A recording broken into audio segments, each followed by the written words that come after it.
আমি শ্রমিক নেতা মাসুদ নিউ মার্কেটে। আমি আজকে একটা দাবি নিয়ে আসছি। সেই দাবি হলো,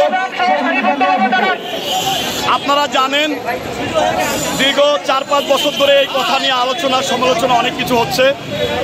আমাদের একটা দাবি, আমরা যারা এখানে ড্রাইভার আছি প্লাস অন্যান্য পেশাজীবী মানুষ আছি, আমরা অনেক সময় লঞ্চের উপর ভিত্তি করে ভোলাতে জিম্মি থাকতে হয়। আমাদের তরপথে যাওয়ার মতো কোনো সুযোগ সুবিধা নেই। আমরা সেই সুযোগ সুবিধার জন্য ভোলার বরিশালের যে সেতুটি, সেটার নির্মাণ কাজ আমাদের এই ইউনুস সাহেব থাকা অবস্থায়, এই কাজটা যদি ইউনুস সাহেব থাকা অবস্থায় এই কাজটা করে, তাহলে আমরা ভোলাবাসী চিরকৃতজ্ঞতা থাকবো এই ইউনুস সাহেবের কাছে প্লাস এই সরকারের কাছে। আমরা বেশি কিছু দাবি করছি না। আমাদের একটা দাবি হলো, আমরা ভোলা বরিশালের যে সেতুটি, এটি আমরা খুব শিগগিরই কাজ নির্মাণ কাজ চাই। এই জন্য চাই সেটা, আপনি জানেন ভোলাতে অনেক মানুষ ভোগান্তিতে পড়তেছে। আমাদের লঞ্চে ছাড়া যাতায়াত করার কোনো সুযোগ নাই। পরাই ঢাকা থেকে 3 থেকে 400 কিলোমিটার দূরে। অনেক সময় অনেক ড্রাইভার ভাই অ্যাক্সিডেন্ট হয়ে যায়, হয়ে গেলে মারা যায়, মারা গেলে পরের দিন যাইতে হয়, আমাদের লঞ্চের জন্য অপেক্ষা করতে হয়। কিন্তু আমাদের যদি পথে সেই সুযোগ সুবিধা হয়, সেই সুযোগ সুবিধা হয়, তাহলে আমরা দিনাদিন অনেক সময় লাশ নিয়ে যেতে পারবো। আর আরেকটা কথা হলো,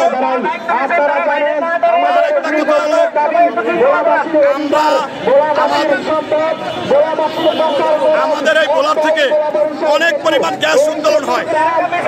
সেই গ্যাসগুলো ঢাকায় নিয়ে আসা হয়, সারা বাংলাদেশে সেটা ব্যবহার হয়, কিন্তু আমাদের ভোলাবাসীর কোনো উপকার আসে না। ভোলাতে মেডিকেল কলেজ হওয়ার কথা ছিল, ভোলাতে কোনো মেডিকেল কলেজ হয় না। ভোলাতে ভালো মেডিকেল কলেজ নাই, ভালো মেডিকেল কলেজ নাই। ভোলাতে ভালো আমাদের যে গ্যাস আমাদের এখান থেকে আসছে, সেই গ্যাসের আমরা ব্যবহার করতে পারছি না গ্যাস। প্লাস আমাদের 3টা দাবি এক সরকারের কাছে। 1 নম্বর দাবি হলো ভোলা বরিশাল সেতু, 2 নম্বর দাবি হলো ভোলাতে একটি মেডিকেল কলেজ চাই, 3 নম্বর দাবি হলো ভোলার গ্যাস ভোলায় ব্যবহার করার পরে অন্য দেশ থেকে দাবি। তা না হলে আমাদের সাথে চরম বেইমানি হয়ে যায়। সেই বেইমানি আদৌ বুঝাতে পারতেছি না কাউকে। কারণ আমাদের ভোলার গ্যাস যদি ভোলাতে ব্যবহার না হয়, তাহলে আমাদের সাথে জাতিগত হিসাবে এই সরকার চরম বেইমানি করতেছে, যেটা বুঝানোর মতো না। আমরা এই জন্যই দাবি আদায়ের জন্য আসছি। হ্যাঁ, 3 মাস ধরে এই আন্দোলন করছি। আমরা ইউনুস সাহেবের কাছে একটা দাবি জানাচ্ছি যে আমাদের ভোলার গ্যাস যাতে ভোলায় থাকে, তারপর অন্য ডিস্ট্রিক্টে যায়, ভোলায় একটি ভালো মেডিকেল কলেজ হয়, প্লাস ভোলায় একটি সেতু হয়। এই দাবি আদায়